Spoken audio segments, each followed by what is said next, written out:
ಯಾವುದ್ರ ಬಗ್ಗೆ? ಜಯದೇವ ಆಸ್ಪತ್ರೆ ಸರ್. ಜಯದೇವ ಆಸ್ಪತ್ರೆ ಇವತ್ತು ಇಲ್ಲಿ ಒಂದು ಬ್ರಾಂಚ್ ಅನ್ನು ಓಪನ್ ಮಾಡಿದ್ದೀವಿ. ಅದು KKRDB ಹಣದಿಂದ ನಿರ್ಮಾಣ ಮಾಡಿದ್ದೀವಿ. ಅದರ ಉದ್ಘಾಟನೆ ಇವತ್ತು ಮಾನ್ಯ ಖರ್ಗೆ ಅವರು, AICC ಪ್ರೆಸಿಡೆಂಟ್ ಖರ್ಗೆ ಅವರು, leader of the opposition Rajya Sabha ಅವರು ಬರ್ತಾ ಇದ್ದಾರೆ. ಮತ್ತೆ ನಾನು ಪ್ರಕಾಶ್ ಪಾಟೀಲ್, KKRDB ಚೇರ್ಮನ್, ಮತ್ತು ಈ ಭಾಗದ ಎಲ್ಲ MLA 371 ಹಾಸಿಗೆ ಆಸ್ಪತ್ರೆ. 371 ಹಾಸಿಗೆ ಆರ್ಟಿಕಲ್ 371J ನಲ್ಲಿ ಮಾಡಿದ್ದಾರೆ.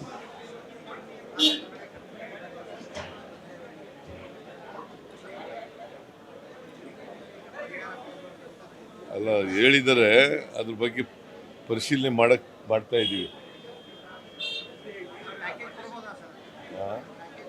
ನೋಡೋಣ, ಈಗ ಇನ್ನೂ ವರದಿ ತರಿಸ್ತಾ ಇದ್ದೀವಿ. ವರದಿ ಬಂದ ಮೇಲೆ ವಿಲ್ ಟೇಕ್ ಇಟ್ ಈಸಿ. ವಿಶೇಷ ಪ್ಯಾಕೇಜ್ ಕೇಳ್ತಾ ಇದ್ದಾರೆ. ಪ್ಯಾಕೇಜ್ ಕೇಳ್ತಾ ಇದ್ದಾರೆ ಈ ಭಾಗದ ಜನ. ತೊಗರಿಗೆ ಯಾವಾಗಲೂ ಬಿಜಾಪುರದವರು, ಈ ಭಾಗದವರೆಲ್ಲ ಕೇಳ್ತಾ ಇದ್ದಾರೆ. ನೋಡೋಣ. ಹೋದ ಸಲ ತಾವೇ ಕೊಟ್ಟಿದ್ದೀರಿ ಸರ್.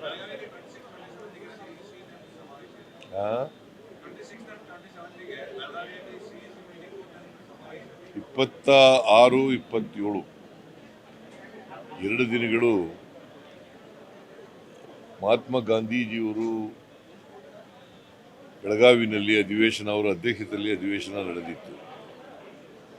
ಅದರ ಶತಮಾನೋತ್ಸವ ಆಚರಣೆ ಮಾಡ್ತಾ ಇದ್ದಾರೆ. 1924 ಇಸ್ವಿನಲ್ಲಿ ನಡೆದಿತ್ತು. ಈಗ 2024 ಇಸ್ವಿನಲ್ಲಿ ಅದನ್ನು ಮಾಡ್ತಾ ಇದ್ದೀವಿ.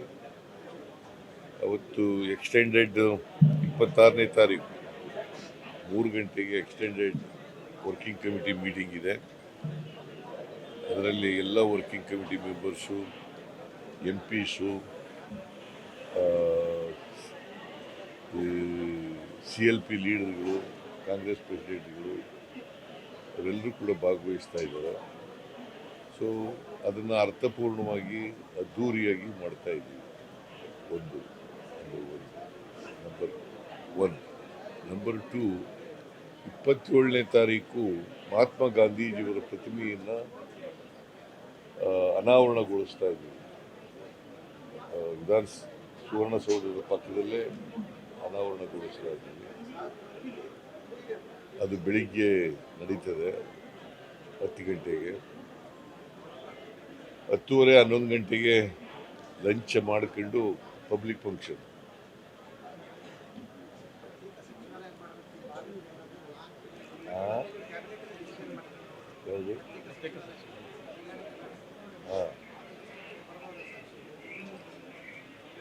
ನೋಡೋಣ, ನೋಡ್ತೀನಿ ನಾನು ಏನಾಗಿದೆ. ಸೆಪ್ಟೆಂಬರ್ 17ಗೆ ತಾವು ಹೇಳಿದ್ದೆ. ಸೆಪ್ಟೆಂಬರ್ 17ನೇ ತಾರೀಕಿಗೆ. ಸೆಪ್ಟೆಂಬರ್ 17ನೇ ತಾರೀಕು ಹೇಳಿದ್ದೆ. ಅವತ್ತು ವಿಮೋಚನಾ ದಿನ ಅವತ್ತು ಹೇಳಿದ್ದೆ. ನಾನು ಏನಾಗಿದೆ ಅಂತ ನೋಡ್ತೀನಿ.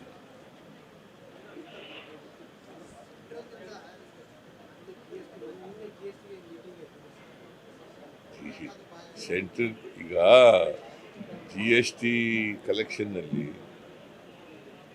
Karnataka stands number 1. ನಮಗೆ ಅರ್ಧ ಕೊಡಬೇಕು GST. ಅವ್ರು ಸರಿಯಾಗಿ ಕೊಡ್ತಾ ಇಲ್ಲ, ನ್ಯಾಯಯುತವಾಗಿ ಕೊಡ್ತಾ ಇಲ್ಲ. ಮತ್ತು ಒಟ್ಟು ಟ್ಯಾಕ್ಸ್ ಕಲೆಕ್ಷನ್ನಲ್ಲಿ ನಮ್ಮ ರಾಜ್ಯ number 2, Maharashtra number 1, Karnataka number 2.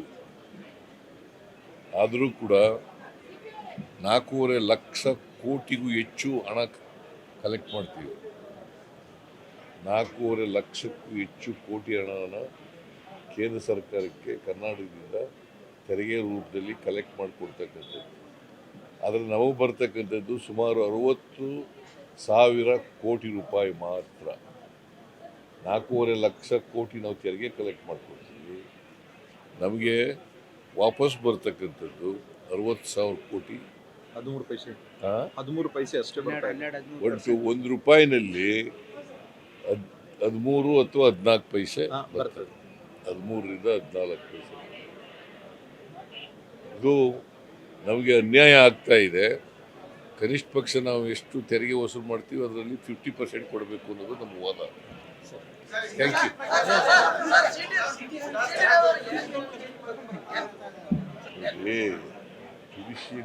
Judicial enquiry ಈಗ ಇನ್ವೆಸ್ಟಿಗೇಷನ್ ಮಾಡ್ತಾ ಇದ್ದೀವಿ. ಕ್ರಿಮಿನಲ್ ಅಫೆನ್ಸ್ ಅವರು ಜುಡಿಷಿಯಲ್ ಎಂಕ್ವೈರಿ ಮಾಡಬೇಕು ಅಂತ ಯಾಕೆ ಕೇಳ್ತಾ ಇದ್ದಾರೆ? ಅಲ್ಲಿ ವಿಡಿಯೋ ಆಡಿಯೋ ಕ್ಲಿಪ್ಪಿಂಗ್ಸ್ ಎಲ್ಲ ಅವರು ಅವಾಚ್ಯ ಶಬ್ದ ಬಳಸಿದ್ರು ಅಂತಕ್ಕಂಥದ್ದು ಇದೆ. ಅಲ್ಲಿ MLCಗಳು ಕೇಳಿದವರು ಜುಡಿಷಿಯಲ್ ಎಂಕ್ವೈರಿ ಮಾಡಬೇಕು. ಆಮೇಲೆ ಇವರು ಮಾತಾಡಿರೋದು ಸತ್ಯ. It amounts to criminal offence ಅಲ್ಲ.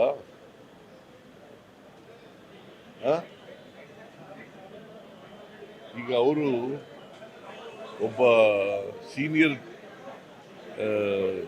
General secretary BJP central party BJP ಆಗಿ ಈ ಥರ ಪದ ಬಳಕೆ ಮಾಡೋದು ಇದೆಯಲ್ಲ, ಇದು ಅತ್ಯಂತ ಖಂಡನೀಯವಾದ.